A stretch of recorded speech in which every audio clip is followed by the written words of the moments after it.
The Inventive Podcast, mixing engineering fact and fiction. Inventive.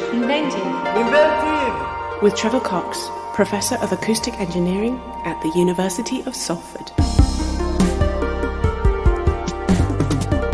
Welcome to Inventive. Sadly, this is the last one of Series 1, but don't worry, we've got engineers interviewed and writers beaving away preparing for Series 2. I'll tell you more about that at the end of this podcast.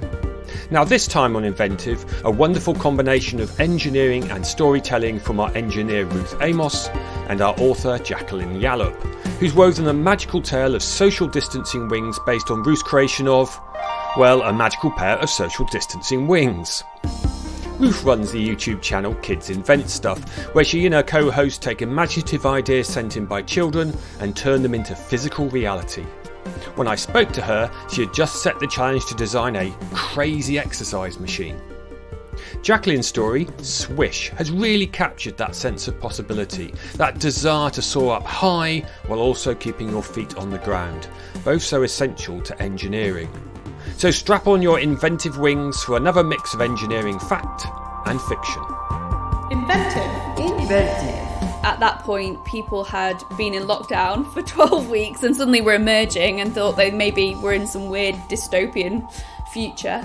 In the flat grass, sand pit, flea pit, flat grey air in the park, the wings swished long dreams of pink days, holding Mina in 2 metres of safe distance. Maybe people just thought they were dehydrated when they looked out of the window and there was this woman with these giant wings walking along the side of the river. 2 men with tattoos tugged hands in the feathers, fist grip pink, shoved. But the wings were as strong as the swirling currents of the mountains. The wings were fearless, defiant, and the men went away. Swish.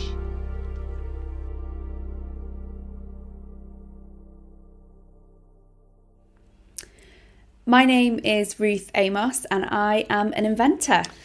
So how's the crazy exercise machine going? I think in lockdown we could all do with one. Oh, definitely. So that is our current invention challenge. So we are currently being inundated by primary school aged children's ideas, invention ideas, which is incredible. There is nothing more exciting. You know, we have young people send in invention ideas on the back of receipts explaining a crazy exercise machine. And what you'll do then, you'll pick the best one and then try and make it. Yeah, so we'll pick one of the inventions that stands out to us and we'll try and bring it to life and we'll build it and we'll test whatever that crazy invention does. Maybe you could explain what Kids Invent is then. So Kids Invent Stuff is a YouTube channel which is run by me and my friend Shawn, and we wanted to show and engage and encourage more young people into science, technology, engineering, arts and maths. Both of us grew up in deprived areas. We understand that, you know, not everyone has all this kit at their fingertips. And so we wanted anyone to be able to interact with the channel. You know, it's great to have all these amazing technology-filled STEM outreach work, but actually if parents are struggling to pay for their child to be able to eat, then going on about all this wonderful tech doesn't help them. And we wanted to show them how exciting and interesting inventing and designing is and how it affects the world around us. So we set up a YouTube channel where every month we bring to life a different kids invention idea. So that's why we wanted to do it the way that we do, and we build the inventions and we put the videos out there, because then it allows anyone to get involved. We will make, you know, any child's invention. It doesn't matter if it comes in, you know, and it's quite often that, you know, they're not necessarily typically the best drawn. You know, they can be pencil, they can be felt tip, whatever it is, it's about that invention idea and kind of honouring that invention idea and celebrating that rather than who's got the fanciest kit. So it could be a fire and water shooting piano or a furry electric dog car or a popcorn firing doorbell. And they are all inventions designed by 4 to 11-year-olds. And then we film ourselves bringing them to life and testing them in crazy ways. Yeah, I really enjoyed watching some of those this morning. I was rather taken by the, to lower the tone, the farting staircase, because I work in acoustic engineering, and there's this video which did the rounds a few years ago of a musical staircase. This was a staircase which, when you walked on it, played tunes. And the idea there was to encourage people to walk up the stairs and not use the escalators. I wondered, do you think the farting staircase would have a similar sort of kind of effect? I think if you were 5 or 6 years old, then definitely. In fact, as an adult, I really liked it. We did tweak them slightly because the great thing about the way that the stairs were built is that you could make them play any noises. The stairs worked by adding pads onto your existing stairs, so you could make them at home and you could make your stairs, I don't know, play musical instruments, say your name, count as you run up and down them.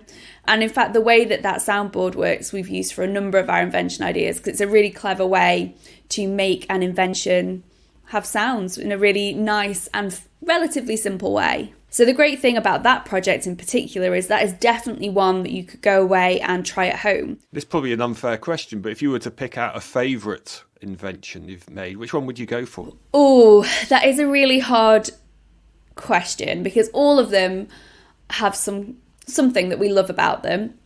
Quite often it's the thing we've just made, because obviously that's the thing we've just got excited about. So we've just finished making a jellycopter, which is like a flying machine that drops jelly. But some of the others that particularly stand out, possibly the crossbow that fires a zip wire that we used to escape a tower, just because that was one of the most bizarre experiences. Or the gravity racer that was shaped like a cake, but also made out of real cake. A lot of the ones that really stick out for me are often ones where they have needed some sort of courage or bravery from me to test. Those particular inventions really stand out for me.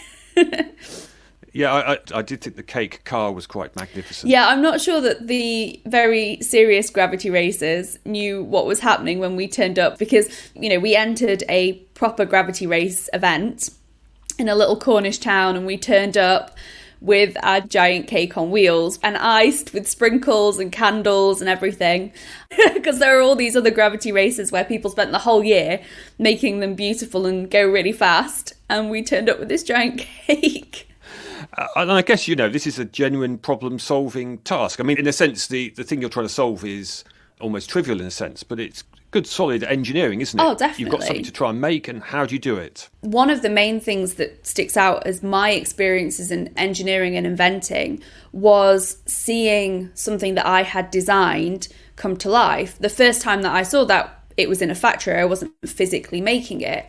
But I know how important those moments are, seeing something that you've drawn or designed come to life. And so Shawn and I do feel the pressure as well of kind of doing the invention justice. So there's the problem solving of how do we make this thing work? How are we going to make this saxophone fire eco glitter? How are we going to make this triple bath? But then there's also the other side of it of like, we don't ever want any of the inventors that submit an invention idea to feel like we've not done their invention justice. Yeah, it's interesting you talk there about seeing something realised. You know, I work both as a scientist and engineer, and science is great. You get these papers where you've made new knowledge, but there's nothing quite like seeing. I remember walking around a factory and seeing there are, in my case, these acoustic treatments that are going to go into a concert hall and make it sound better. And it's just an amazing feeling to see something that you've had conceptually on a computer or in a mind, and then there is the physical device which is going to change people's lives. Definitely. And for me, it was a real moment of like, oh, I, before that point, always thought that it was special people that designed and invented things. And here was something that I had designed being made. And that was just such a pivotal moment on my journey into engineering. So that's something that Shawn and I want to give the next generation and show them that, no, you can really shape the future. I know we're talking about jam firing rockets, but actually all of the things around you have been made and designed by engineers. And, you know, here's an invention that was designed by a young person just like you.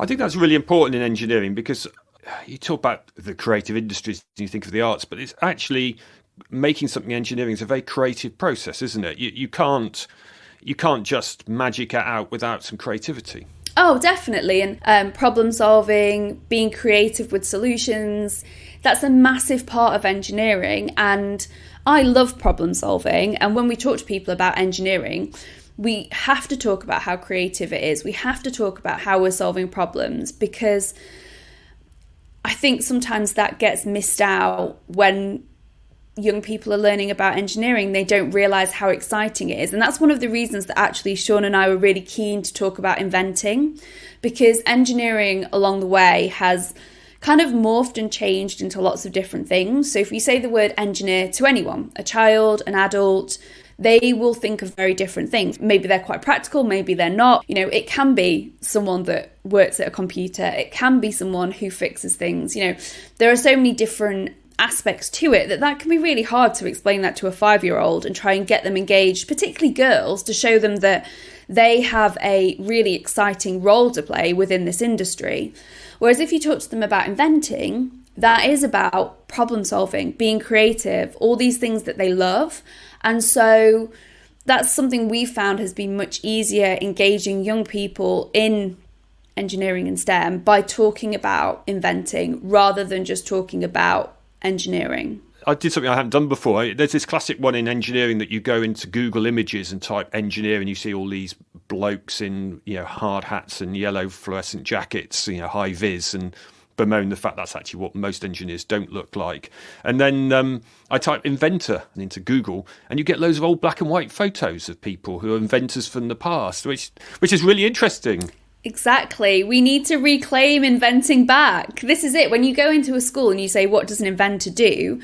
The kids say all the right things, but I don't think any of them ever thought of themselves as being inventors. A lot of the inventors that are portrayed in films are old white men. And actually, there's a real opportunity here to show kids that there is something different there, because they know practically what an inventor does. They know that they design and solve problems and create things.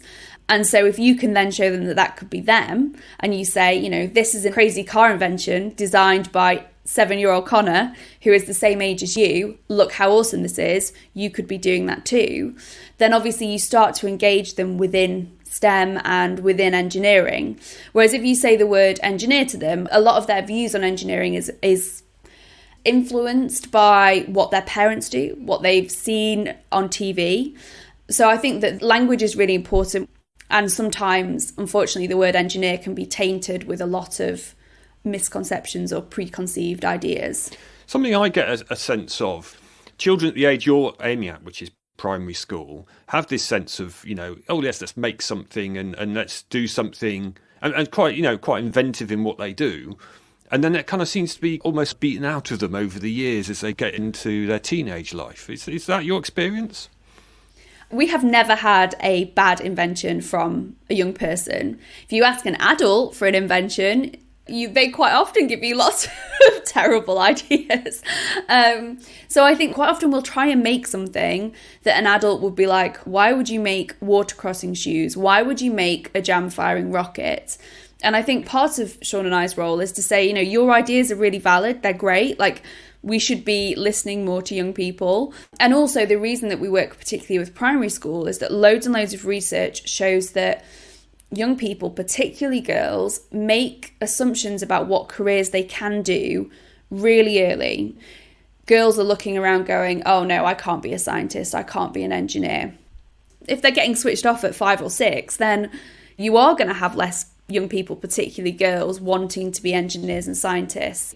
Lots of people talk about the pipeline of getting young people into STEM, but primary is just so important. It's interesting you talk about pipelines going into STEM and the way people get in, because you've actually followed quite an unconventional route. I guess many people would be assuming, for example, that you went to university, but you didn't. Yeah, and I think I'm so passionate about people finding out if a career for STEM is for them, is because I very nearly missed out on this career that I love. You know, through secondary school, I thought I wanted to be a lawyer.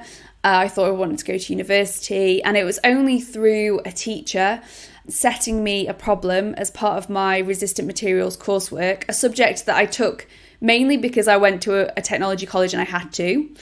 That was kind of a key moment. I designed a mobility product that helps people be able to walk up and down their stairs. Won an engineering award, got thrown into this whole world of engineering at 16 and found that I loved it. and ended up starting a business, didn't end up going to university, but started to design, invent. It was only once I'd won the engineering award and started to meet all these incredible female engineers, and I was like, oh, maybe I want to be an engineer, maybe I could be an engineer. And so pretty much on a daily basis, I think how bored and frustrated I would be if I'd have been a lawyer. Yeah, each their own, I guess. I mean, the thing is, you skirted over there. You made something, a mobility aid. It was to help my teacher's father, who'd had a stroke, and he couldn't use his stairs. He wasn't able to get a stair lift, and so my teacher set me the problem to design something that would allow him to walk up and down his stairs. If I'm honest, at that particular moment, part of me was like, oh, I don't know anything about stairs. Is this really that interesting? But the more I started to research, and when I went home and looked into the problem, and that no one had really designed something that was, I always think of it as like a walker or a Zimmer frame for the stairs. And, there wasn't any products like that out there at that point. And so, yeah, that it kind of threw me into this crazy world of engineering and business and bringing a product to market and prototyping and all sorts of things that were just amazing skills to learn on the way. Things about patenting a product, marketing a product, working with manufacturers. Yeah, it was an incredible learning journey. Yeah, I was looking at the video of a young girl, actually, I think, using it. And it's... I was trying to think how you could describe it on a podcast. So it's a bit like you've got this bar coming out of kind of handrail height, and the bar goes up with you, so you can help haul yourself up the stairs by holding on and balancing yourself on the bar as it goes up. Would that be a kind of good description, do you think? Yeah, so it's all mechanical. So it uses friction, and as you push on the bar, it will lock in place anywhere on the rail, and it works the same way going down, thanks to friction and gravity. So you move the bar in front of you, it locks in place, you put your weight on, you step down or up the stairs. And then when you're at the top or the bottom of the stairs, it folds away and clears the stairs. So it's a very, very simple mechanism and invention, really. But it just allows people who have some mobility, but maybe are a little bit unsteady, to keep active, keep using their stairs, but also stay safe. But as an engineer, you know actually that the simple answers with the simple mechanisms are the better ones. If you can go that route, the more complicated it is, the more there are things to go wrong.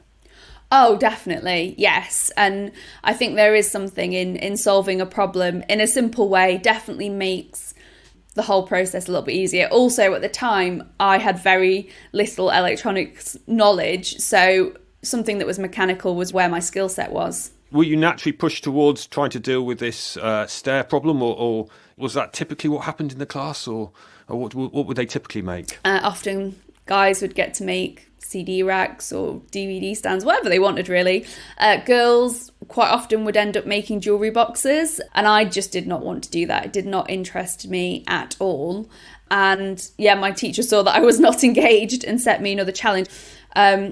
He was such a big influence, and it made me realise how real people doing things, setting problems, encouraging, are massively important when it comes to engaging more young people in STEM. And it's so important that there are women role models as well. Often the engineer on the television is the bloke, isn't it? Definitely, but also, diverse representation across the board. So you want to be showing young people that women, those in the BAME community, men and women from different social economic backgrounds, those that have, neurodiversity, engineering has a place for everyone.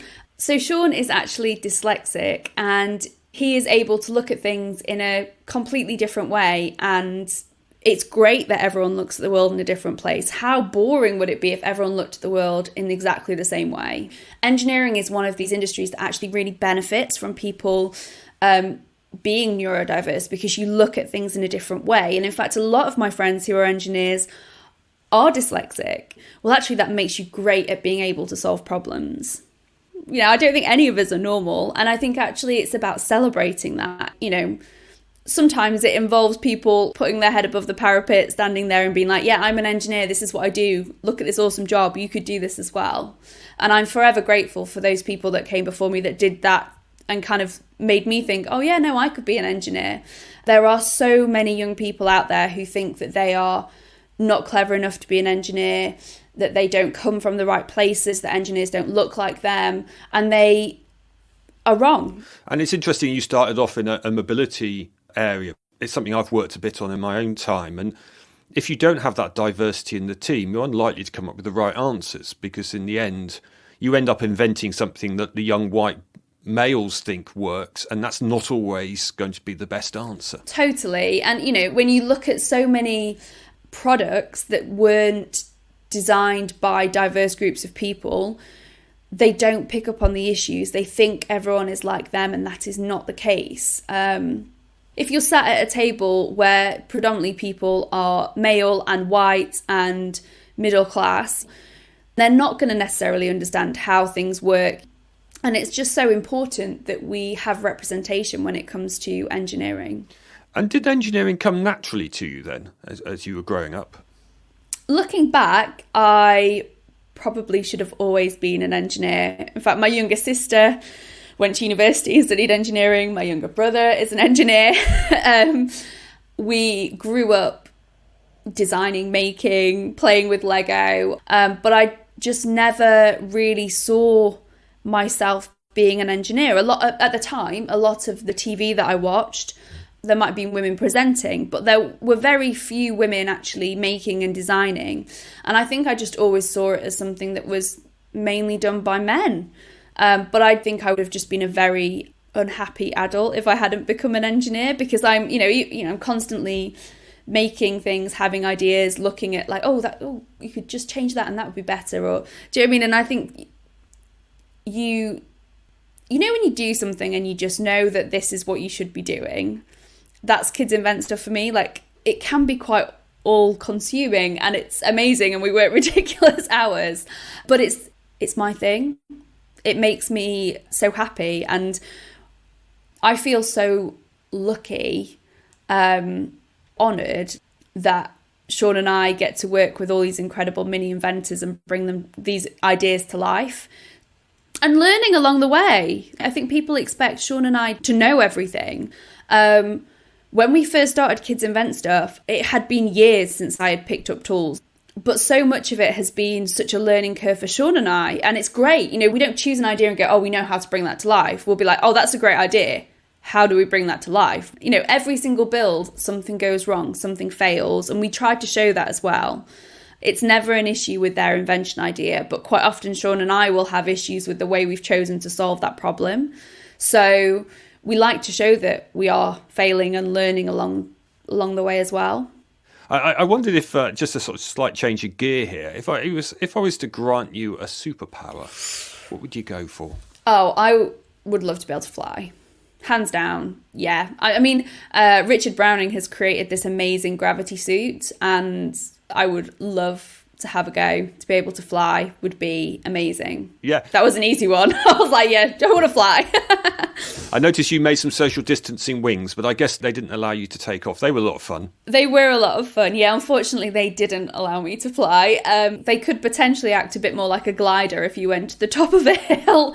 I don't know. I suppose humans have always been interested in flight, haven't they? And there is something particularly inspiring about personal flight. I mean, the wings you made were quite magnificent, even if they didn't fly. A bit like Angels of the North, but out of feathers. Yes, so they are these giant retractable wings, and they're made out of lots and lots of red feathers. But it's almost a project that kind of got away with me, because this amazing invention idea was sent in for social distancing wings. So wings that opened up if someone got close to you.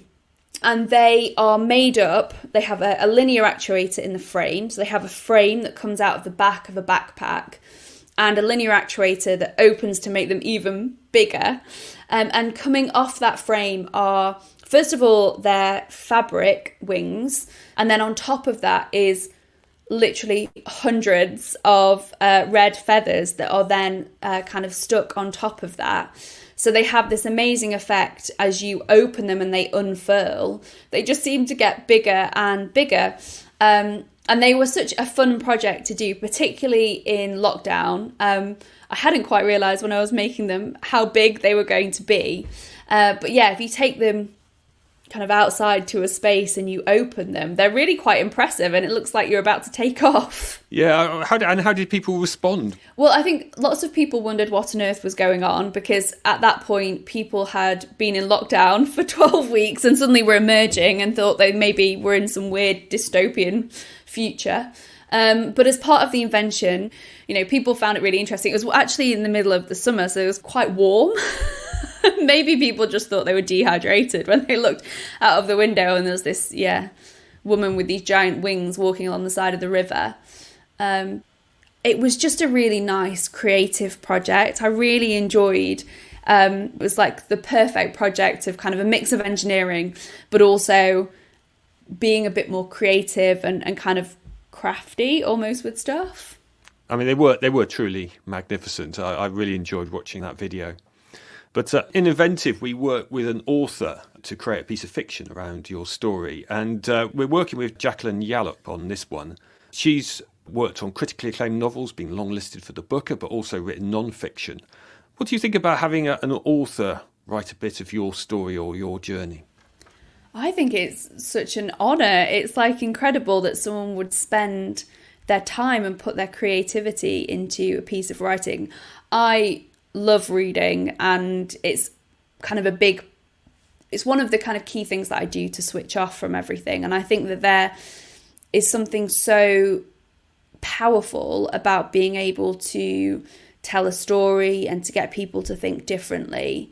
And yeah, it's amazing that she is spending the time to write a piece on me.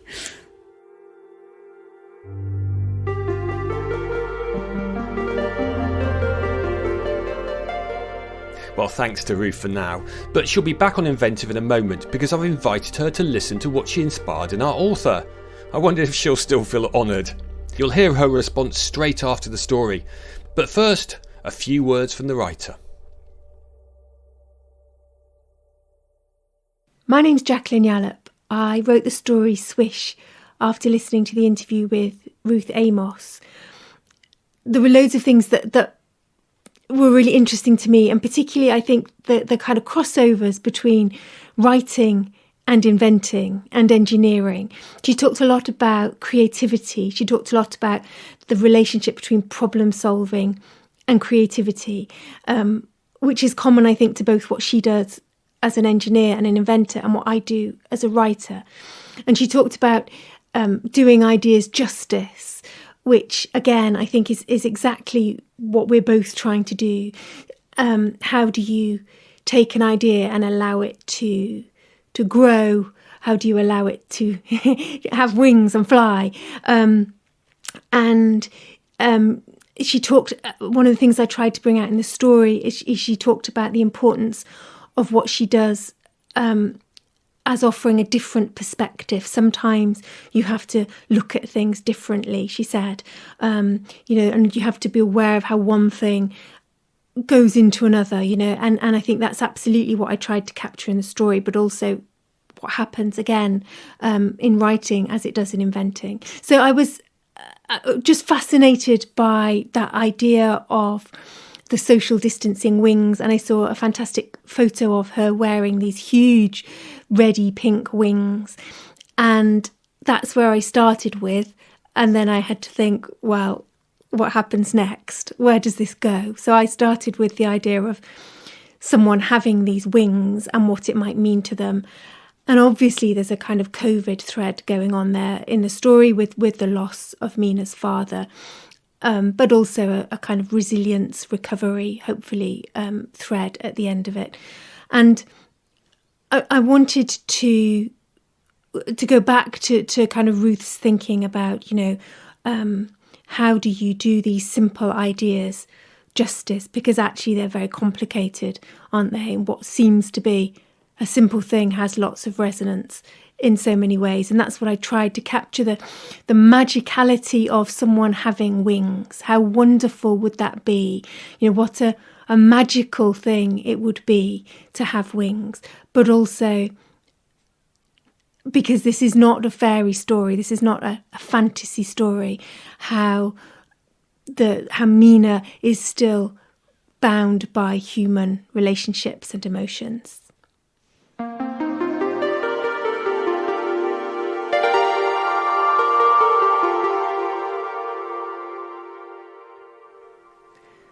Swish.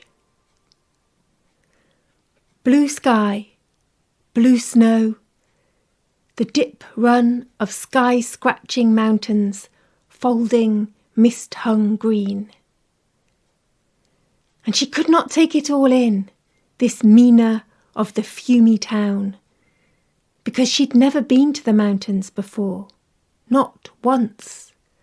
But the bump and chug-rattle of the train rubbed between her shoulders, an itch, a tease of such tingles that her heart skip-sang up the slopes.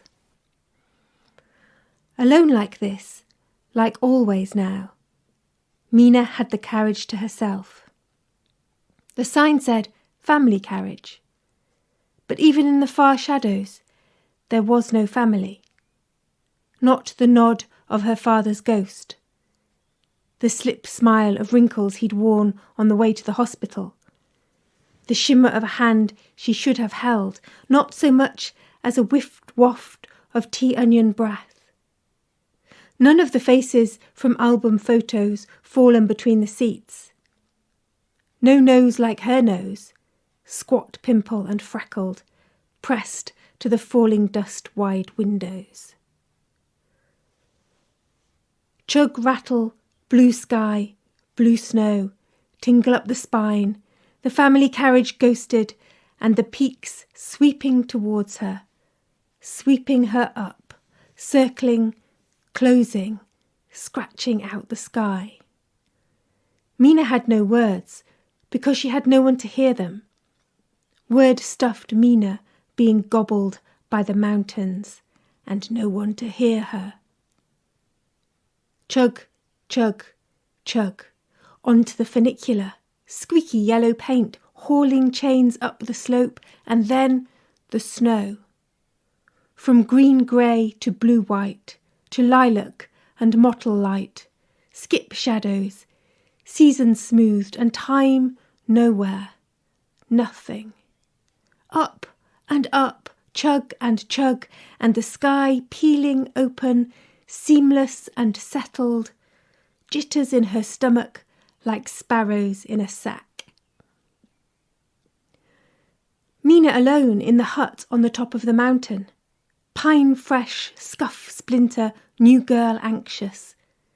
Then following the arrows on the grass track, red blood paint arrows, dinosaur printing the snow.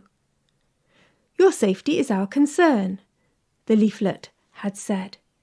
Your health is in safe hands.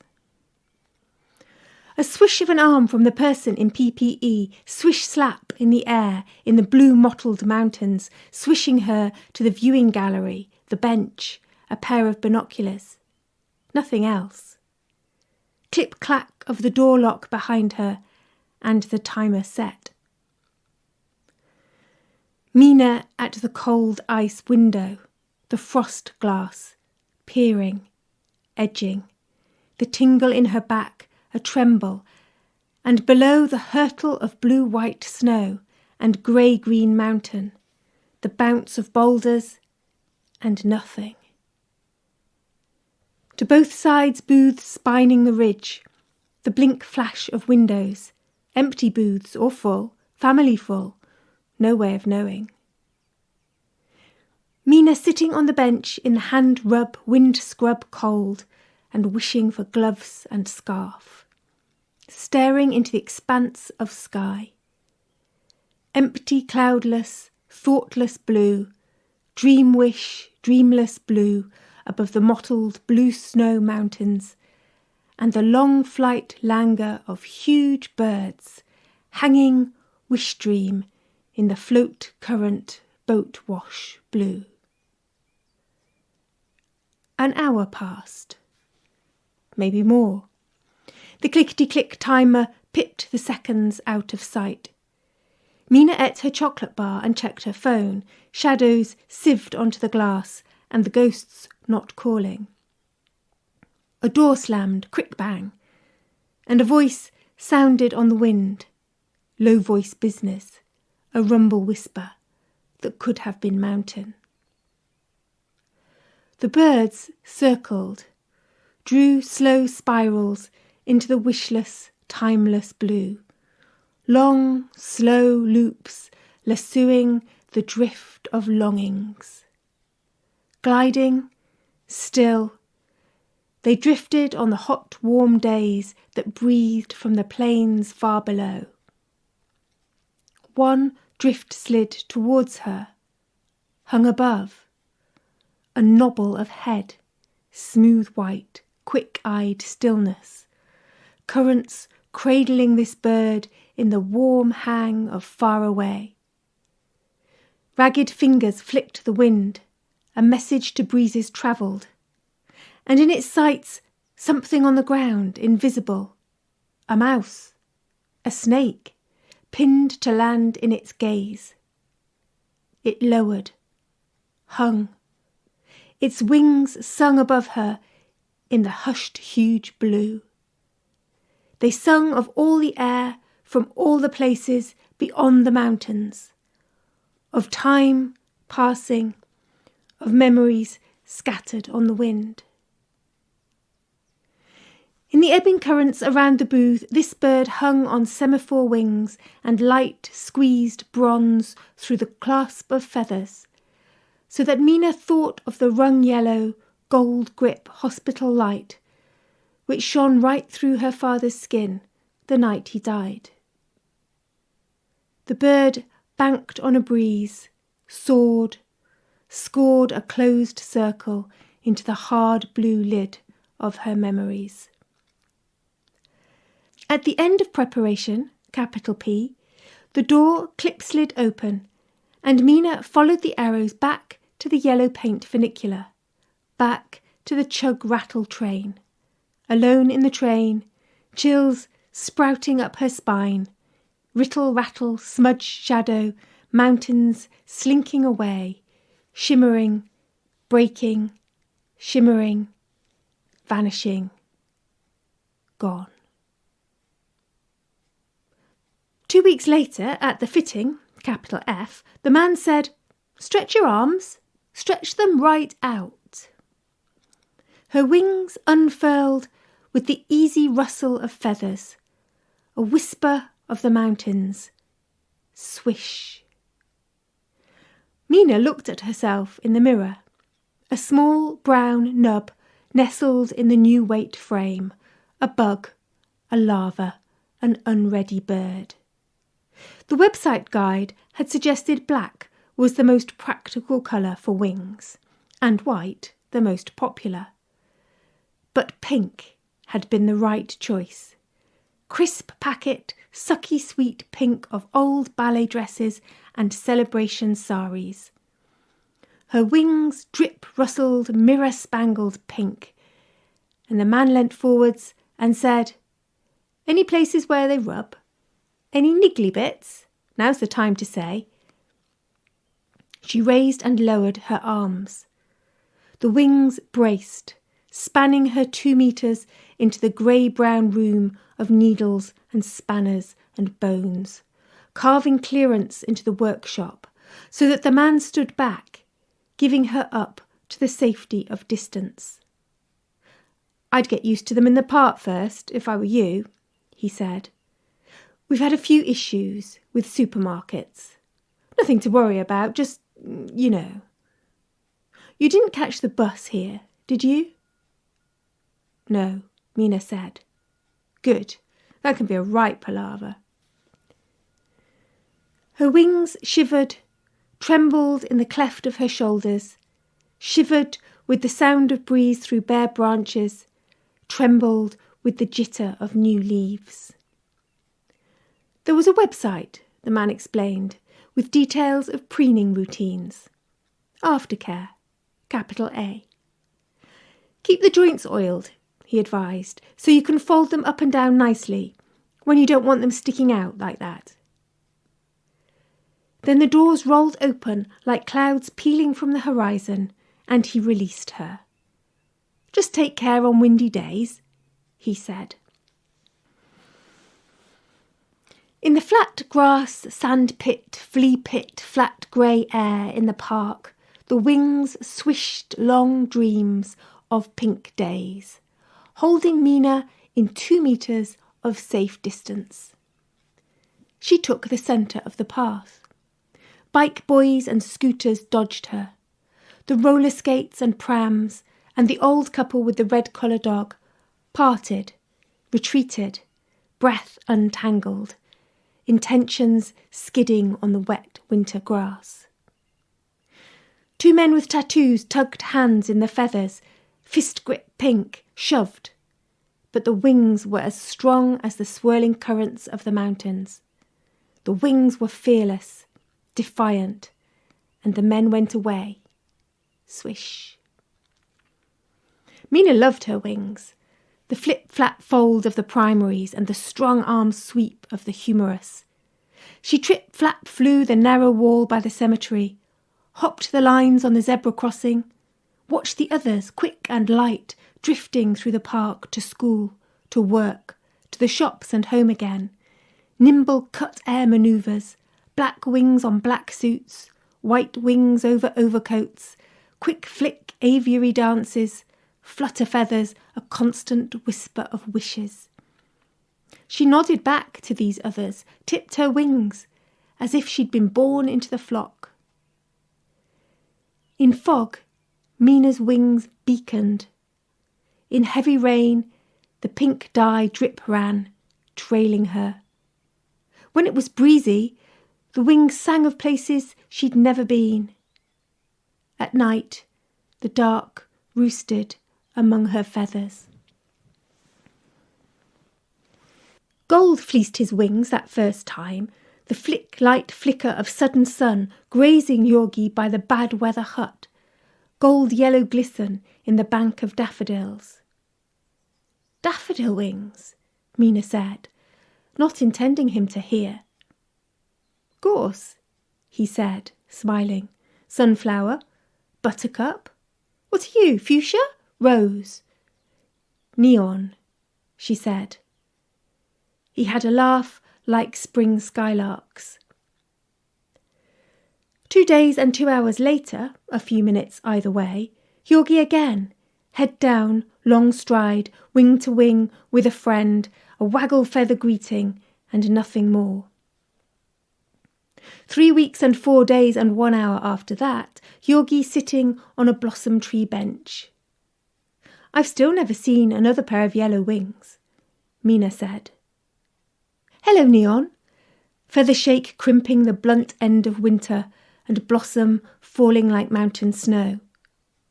"It was a bit of a whim," he said. "Stupid, really. They're getting a bit shabby anyway, so I'll probably get rid of them soon." He plucked loose plumes from his bold stump wings. "I've looked after them," he said, "but you know, I've had them ages. I was fitted early." "What colour will you get?" "I don't think I'll get another pair," shrug sigh. "No need really, is there? Not now." "Oh, but you need wings," Mina said. Next time, on the ball-playing, dog-run street near the primary school, his wings were so scruffy there was just a wink of yellow, a rough, ragged, slunk-dye blink beneath his arms. "It's not a good look, is it?" He invited her to the cafe by the canal for tea the following Saturday. "I will smarten myself up," he promised. Yorgi at a table, red-shirted, hair snipped, beard snipped, blue mountain sky eyes, without his wings. The sun beating hot on the slow green shiver of the duck slide canal, and Mina slurping cold lemonade and a scoop of ice cream. Yorgi with Earl Grey tea and a scone. Mina puff-fluffed to her full 2-metre span, and the waitress skirting the ruff of pink with a loaded tray. "You should try unclipping sometimes," he said, "or at least folding them down. I like them. But still, no one can get near you. Well, that's the point. That's what they're invented for. I know, but Mina, hardly anyone's wearing them anymore. Mina saw that this was true. Wingless at the tables on the cafe terrace, on the towpath, on the barge chunt-chugging from the lock, on the street. How had she not noticed the wings had gone? She slopped her spoon into the gloop melt of ice cream. Her wings pulsed in the breath of still hot air, creased the chatter of grannies and mummies, sang of high currents, circling sleepless seas. I want to keep mine, she said. Spanning the towpath with her feather tips kissing the slouch green canal, she walked ahead, past the boats clip-ringed to the bank, along the back of the brick warehouses, between the bullocks of bulrushes, as far as the place where the scrapland flattened. He tried to talk to her from behind, from far away, from 2 meters and more, telling her stories of himself over the rustle of feathers. Swish. My sister's having a barbecue next weekend, he said, Sunday, if you'd like to come. Later, he texted her the address. Next day, under the terms of the follow-up service, capital F, capital S, Mina returned to the workshop where she'd been fitted. 2 hours trudging hot, hard, fume-hot roads, traffic whistle-grating, sweat prickle-sticking, feathers slouching, and her feet bloated like the call of frogs. The cradle across her back scrubbed her skin. The workshop was closed. Pinned to the door, a paper sign rag-flapped a phone number, but when she rang it, no one answered. She went round the back, picking through the scatter of feathers, oily spoilt and grounded. Daisies crack grew. She saw a man sitting on the curb in the shade of a shabby tree, a black wing man, broken black wings, lopsided and loose. "Do you know what's happened to the workshop?" she said. "I wanted to place a new order." He stared, shuffle-winged. "No one there." "Yes, I realise that, but is there somewhere else? Have they moved?" "Try ringing." A core voice like a crow. "I have, but I couldn't get through," she said. "Have you rung?" "Oh yeah, loads of times. No problem." So someone answered. "No," he said, "but I got through okay. It rang the number, rang and rang. Good rings." Gnarly hands on battered wings, soft stroking, and an old-time, no-time smile, like he knew the way the world should be. Mina set off back. Summer burnt through and blown away. Bristly November drizzle, cloud-closed views from a steep street, the park, the roundabout, the main road, a crenellation of high-rise, more terraces. Mina with an address in her head, letterpressed, typeset, a blue-green door, leaves skitter-fretting at her feet, and her wings weighted with what?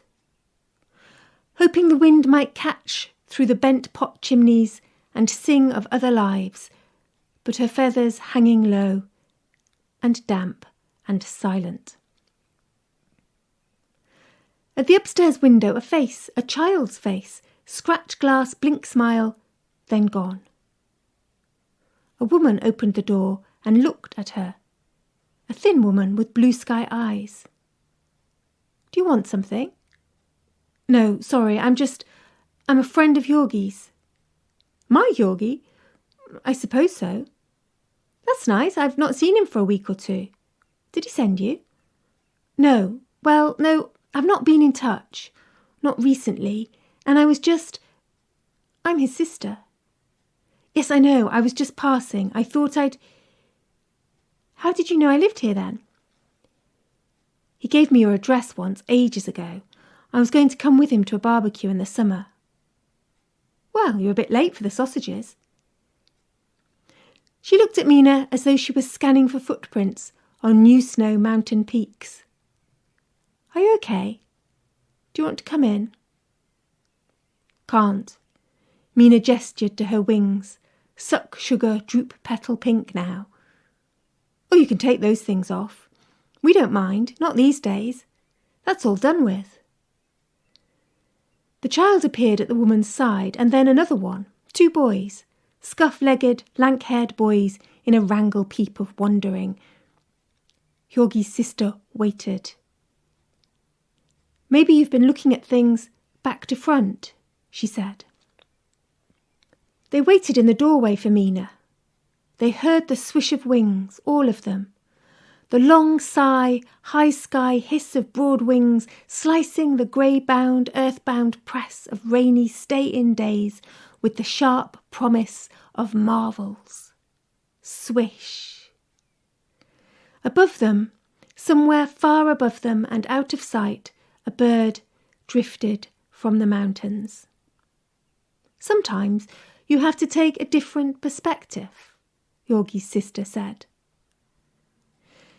In the swish-sink wake of time passing through feathers, Mina realised she'd misunderstood. She'd not thought the problem through, not looked at the way round, what might happen, in and out and up and down many sides of it. The problem wasn't keeping people at distance.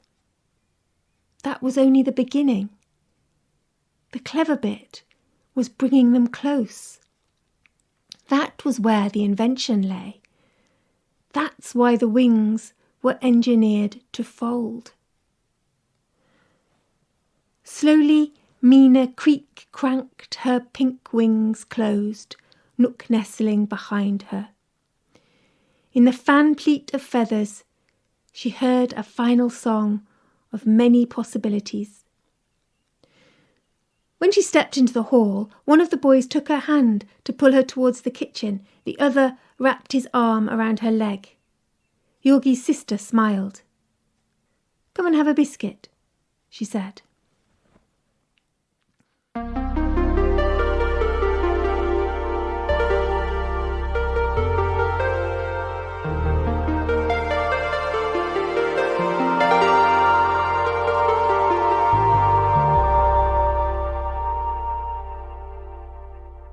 That was Swish by Jaqueline Yallop. What did you think of it, Ruth?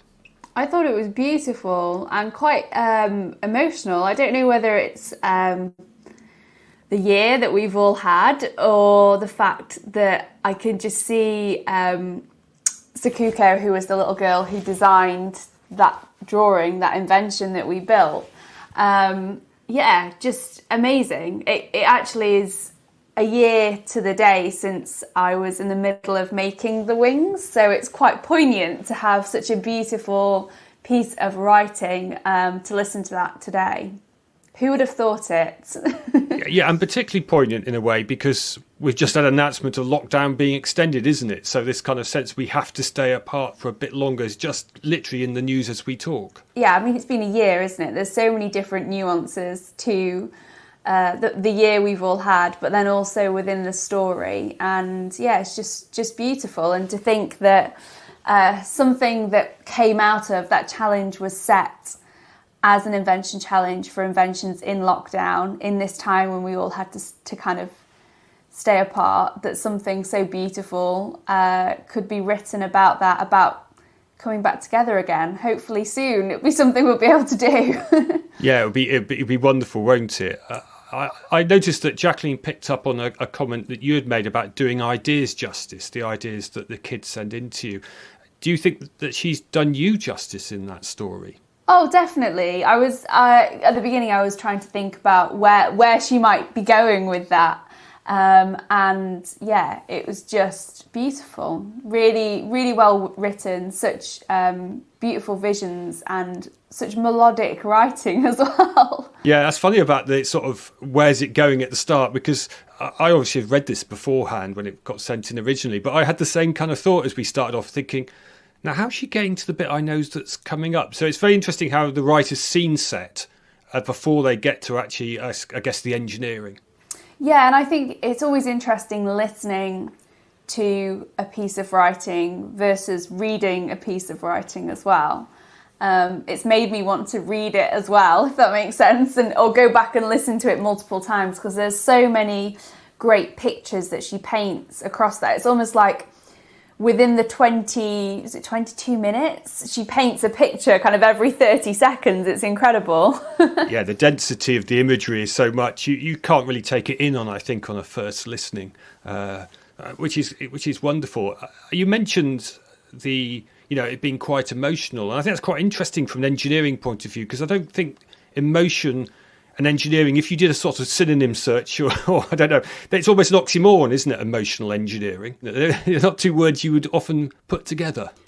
I think it's maybe two words that we should put together more, because engineering is everything. It's the world around us. Most things that we can see have had some sort of engineering input. And in the same way that we look at a great work of art and it makes us emotional, maybe, if we understood, I sometimes get that emotion looking at certain things, or, I think emotion, passion, excitement, maybe that's the secret to getting more young people into engineering. It's finding that thing that gets them excited, that gets them emotional. I know I can look at something that's been made and it can be quite emotive because of the fact I know what's gone into that. So maybe it's something we should be doing more of, emotions and engineering. I couldn't agree more. And actually that story in a sense is all about unintended consequences. You make these social distancing wings, and yet as a character Mina then distances from potentially a relationship. And of course unintended consequences are not just about sort of practical things. They should be about how they affect us as a human. Totally. And I think that there's a lot in that story around the consequences of some of these things. There's a lot of ethics, I feel, within engineering of should we be building certain thing. We look at how reliable we all are on our phones, and does that connect us more? Does that connect us less? How does that, when we're, there's lots of worry about young people playing lots of video games. There's loads of great skills you can get from that, but people are worried maybe that stops them from learning so many social skills. So I think there's always these great ethical conversations when it comes to engineering. And I'm particularly a fan of kind of the futuristic genre. And so to see this world imagined around the wings was just fantastic. And it gets you thinking about all these other elements of that. And yeah, just that's what art should be about. Art and engineering should be getting you to think more about the world around you. And I'd like to finish by thanking you for doing the interview, but also being prepared to have some right about what you do, because you don't know what was going to turn up. So it's been great to talk to you, Ruth, again. No, it's just so exciting to think that something, this child's drawing that was sent to us has inspired so much. We built the invention, and that in itself has inspired the story, and all these little ripples go out and affect more and more people. And I'm just so honoured that someone spent the time to think through her idea and create something beautiful with it. So thank you once again. No, thank you for having me. Very much appreciated. Well, thank you for letting me ramble.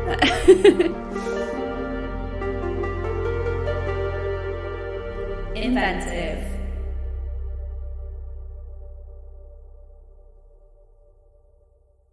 There was one phrase that Ruth Amos just said in her response to that story which really shone out to me. Art and engineering should be about getting you to think more about the world around you. In a way, that sums up what we've been trying to do on the Invented podcast. Bring a new perspective to engineering and our experience of it through our mix of fact and fiction. Has it worked? Has it changed what you think about engineering? Please get in touch on all the usual socials or at www.inventivepodcast.com and let us know what you think. And we're always interested in hearing ideas for engineers and writers we can feature in future series. We've already got some really interesting pairings lined up for the next series. Shawn, who aspires to be the first woman on the moon, has had her story turned into prose and rhyme by rap artist and fellow aerospace engineer John Chase. Poet Katrina Porteous is currently writing a work based on the experiences of young robotics engineer Jack Howarth. We'll hear from disaster risk engineer Joshua Makabuag, who we've paired with writer Nina Allen. We're also looking at hydrogen technology and its role in dealing with energy and climate change. We've got author George Sandiford Smith, who draws on the work of Ines Abu-Hamid and Manjot Chalna. We'll also hear from Larissa Suzuki, a data practice lead at Google and an academic at UCL.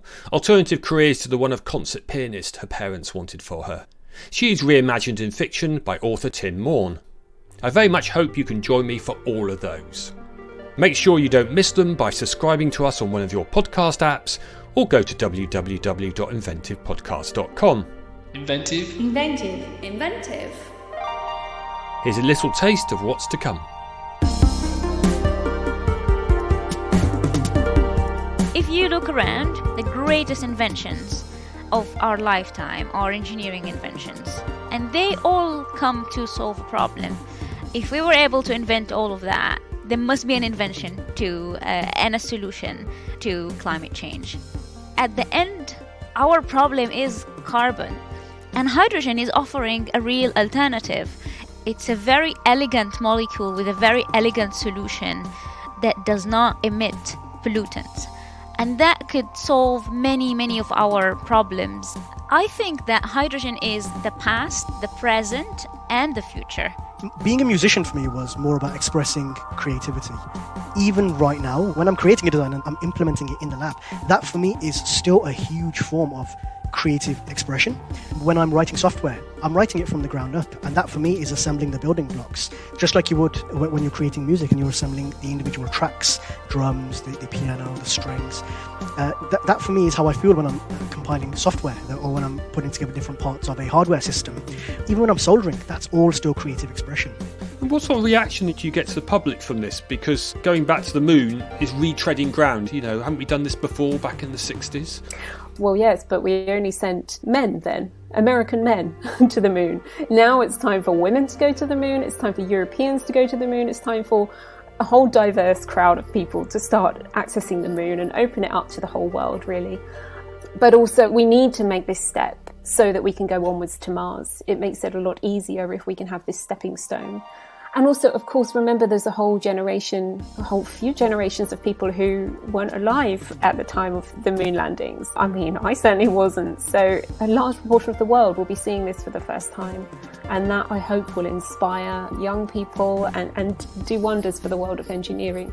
I've doubted myself in the past. I always wanted to do a degree, but I started thinking, I don't know if I'm clever enough. So I just put in maximum effort, and then next thing I was like, I can actually achieve a first class here, and I achieved a first class, and I thought, I would have never thought that I could do that. And then there's people that I worked with that were like, Jack, you've got such a good foundation of engineering knowledge, and you've done a degree, you'd be perfect on that graduate scheme. I looked at it and I thought, oh my god, that looks brilliant, but I don't think I'm clever enough to do that. But then once I kind of built a bit of confidence, I was like, yeah, do you know what, I can do it. Honestly, it's the best thing I've done. The opportunities are endless. I was kind of feeling my way through school and university because my parents, they both left school when most people did, and my father was a mechanic and my mother is a bookkeeper. For me then, it was really very much a kind of feeling my own way. I guess that's one of the reasons why I now have such an unusual profession, being a disaster risk engineer. And that's just because I've very much always taken the opportunity to find my own way. I grew up in not necessarily a well-off family. Being in an apprenticeship and earning a wage at kind of a young age, 18, 19, 20, a decent wage at that wage, which I was proud of, it was a huge help for my family when things kind of hit the fan. My favourite bit I mean, seeing the scribble on the back of a napkin become a full-fledged design, and not only just become a design, but I also get to, with my own hands, assemble that design into a fully working, capable system. That is the most exciting bit for me, and I actually can't believe what I put together. I am neurodiverse, so I am autistic. So I struggle a lot with sensory issues and picking up on social cues. But despite this, I found out that I'm not someone with a defect, but someone with particular interesting abilities. Despite the social difficulties experienced by many neurodiverse people, we often display complex collaborative and support behaviors when working in projects. And because our brains are wired differently from neurotypical people, we bring new perspectives, and we have to see that people are individuals, that when they come together, they can accomplish astonishing things.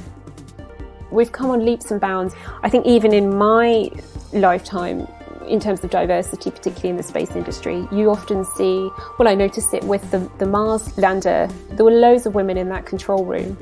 So I really hope that we can inspire even more young women to get into engineering, because we do need more diversity, full stop, because we need the very best minds, and you can't therefore afford to restrict your talent pool. We need to open that talent pool as wide as we can, and then we can get the very best people working on exciting engineering projects in the future. I think the superpower that I would want to have is the superpower to understand all the world's problems. And as engineers, we can be doctors for the world to ensure that everyone is happy and they can live in a fair and equitable society. Inventor.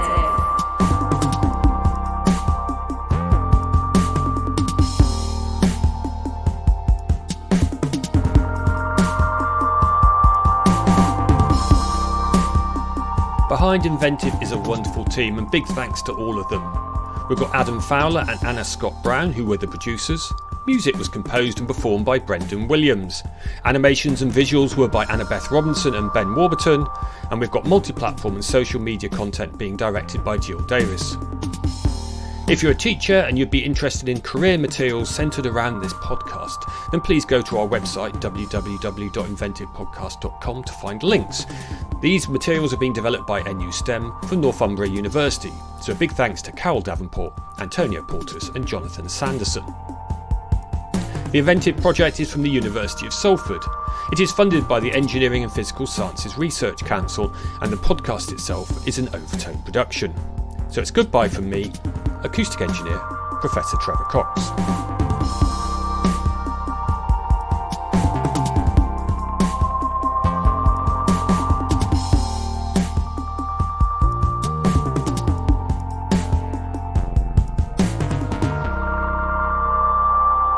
The Inventive Podcast, mixing engineering fact and fiction